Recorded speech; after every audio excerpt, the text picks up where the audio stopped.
Hello, hello. Today is August the 19th, 2021, and it's a real treat for us. Norm Winski is back, and has he got news for us?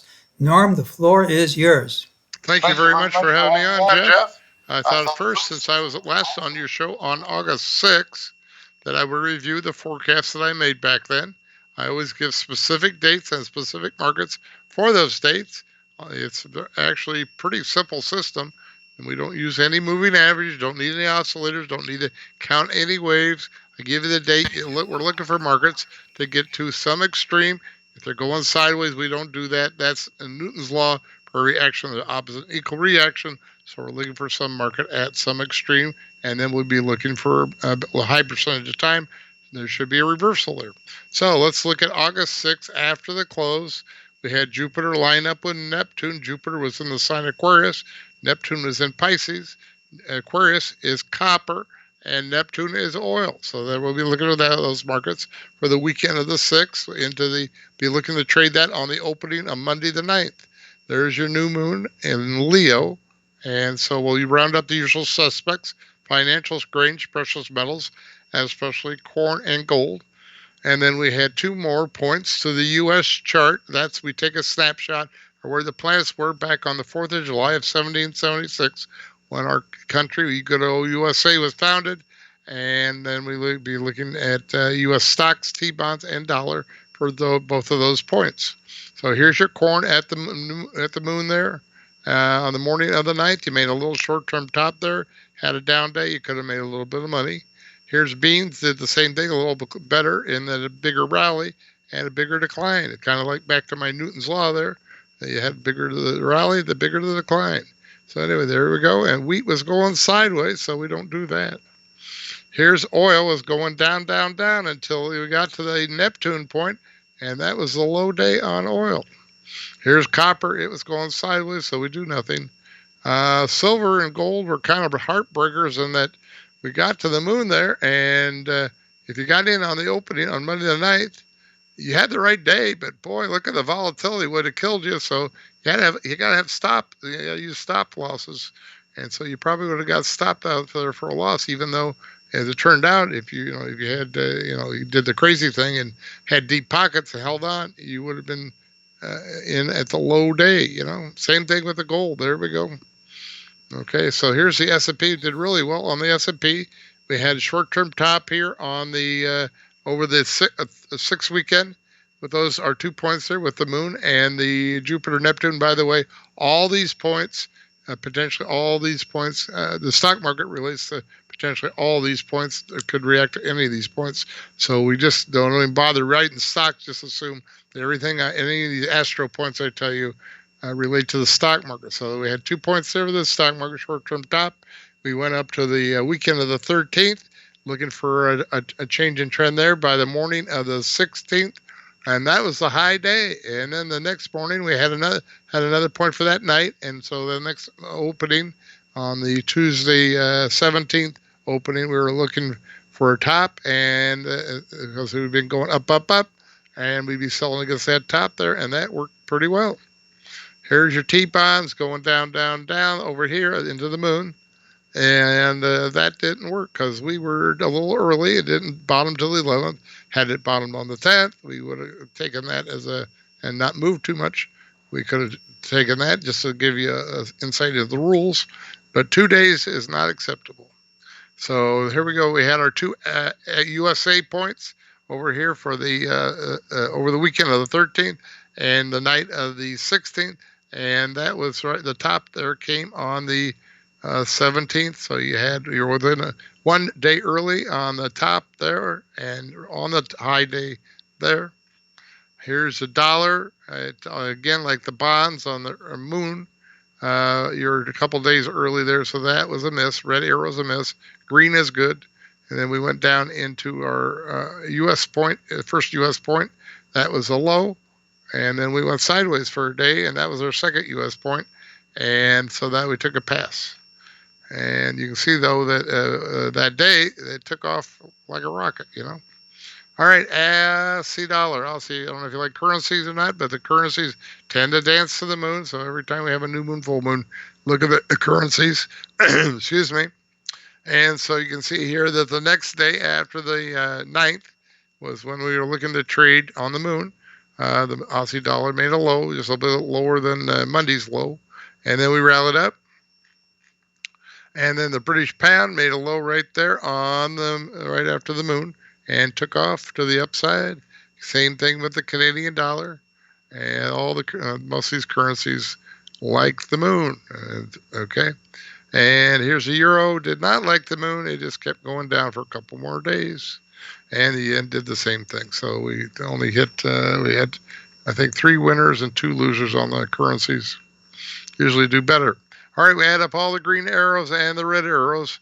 We had 13 winners, 6 misses, at a 19 for 68.41%. I know it's not the 95% I got last time, so it's again, I got to do that. I got to do that every time, you know. Right? All right, here's what's coming up. I asked Jeff to come on the show here. We got huge stuff coming up over the next couple days into the over the weekend. And right now, tonight is the 19th, and we have Uranus in Taurus turning retrograde. This is one of my top things when the planets turn direct or retrograde due to the relative motion of the Earth. It appears, that's the operative word, appears, that the planets, from the point of view of the Earth, stop their motion and reverse their direction. Retro is Latin for backwards. So the Uranus has stopped its motion. It's going to start going backwards as of tonight. And when the planets change trend, the markets change trend. This is one of my top things when the planets turn retrograde or direct. And that's in Taurus, that's cattle and cotton. And because it's Uranus, that's going to be copper. And then we have another, here's a U.S. Point here. So be watching for your U.S. stocks, T-bonds, U.S. dollar again. All these points relate to the stock market, but I spell it out if it's a U.S. point. And then we have another U.S. point here over the this is tonight, and then tomorrow night over the weekend have Neptune to the U.S. Neptune, another U.S. point, U.S. stocks, T-bonds, U.S. dollar, and then we have a full moon over the weekend, and that's we round up the usual suspects: your financial grains, precious metals, and copper because it's in Aquarius. And then another one of my top things when the planets get to 0 latitude. The planets go round and around like horses on a carousel, and like horses on a carousel, they also go up and down. And when we get to the midpoint, that's an important energy point. Mercury is the grains, so corn, soybeans, wheat, and then Venus will be, that's the morning of the 26th, that's a Thursday. And then after the close on the 27th, will be a weekend. You'll have Venus at 0 latitude also. And here's your Venus markets: cattle, copper, cotton, sugar, and wheat. And then also that weekend we have the Neptune to the U.S. Neptune again, U.S. point, U.S. stocks, T-bonds, and U.S. dollar. By the way, I should have added with the Neptune points here, that one. And where is that? Back up here. It's this weekend. This could also be oil. And also the weekend of the 27th. Watch for a change of trend in oil. And oil has been dropping. So we might be looking at a short-term low here coming up on oil. I'm going to review the prices here in a minute.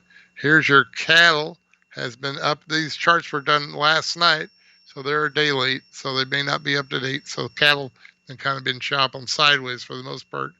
Cotton had made a higher here back on the 17th. Has been coming down, and we want to looking for extremes in these markets if we can get them. The market doesn't always cooperate. I know it's shocking. Here, copper has been coming down sharply. And I'm going to show you the prices in a minute. There's your S&P. I repeated these 2 charts, so these are in the window here for this time period. So there's your S&P, and it was coming down as of last night. So that, I'm going to review now the prices that we just had today, Thursday, the 19th. Back to the top here now. Here's your stock market, down 66. The S&P was up a little bit. We had a big down overnight in the futures, and then it rallied about 60 handles to back over yesterday's closes. So we had a kind of a down and mixed up day there. There's a NASDAQ was up 15, S&P up 5, so forth. So it's kind of a muddled picture now. The stock market. I like what happened yesterday, but then we had today's whipsaw action. So we're going to have to wait another day to see what happens tomorrow. All right, now we're looking down here at our list here. Well, let's see if we can find some extremes. Gold did nothing, down $2 was nothing. Here's copper though; it was down 7 cents. That's a pretty good move down. And you saw the chart there. Copper's been moving down. Here's crude oil. That also had a pretty good down day at down $1.50. And let's see, let's go down here. I'm going to speed this up. And the other markets that were interesting today were the grains got whacked. Corn is down 13, almost 14 cents. Soybeans down 32 cents. That's a pretty big day for soybeans. So you might want to keep your eye on those over the weekend when we have the full moon. So let's see, what else do I have for you here? Oh, yeah. If you looking for somebody with some experience to learn from, I have about 45, 50 years of experience, depending upon where you start counting. I landed on the Chicago exchanges there in 1975. And later on, I learned all this stuff down here. We got GAN, Elliott Wave, astrophysics, astrology, music cycles, Fibonacci, whatever you want to learn in advanced market methods. I probably have looked at it and probably can help you with that. And I like to simplify things down to I can teach you GAN in about 20 minutes. Other people are spending 5 to 10 years studying GAN. I've reduced it now to 20 minutes. So you go. And it's all simple. I try to keep everything at a grade school level because that's where my brain is. All right, so there we go. I got the classes, I got letters. I'm looking forward to helping some folks. And here's my phone number in beautiful Naples, Florida, 239-594-3939. There's my email in Winski@embarkmail.com. And that's a Q in the middle, by the way.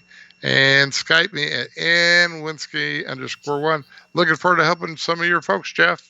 Norm, thanks so much as always. We'll see you back in a couple of weeks. I guess the law of averages caught up with you, but still 80% in this business. I don't know anyone else who consistently does 80% month after month. So Norm, thanks ever so much, and we'll see you back in a few weeks. Thank you very much, Jeff.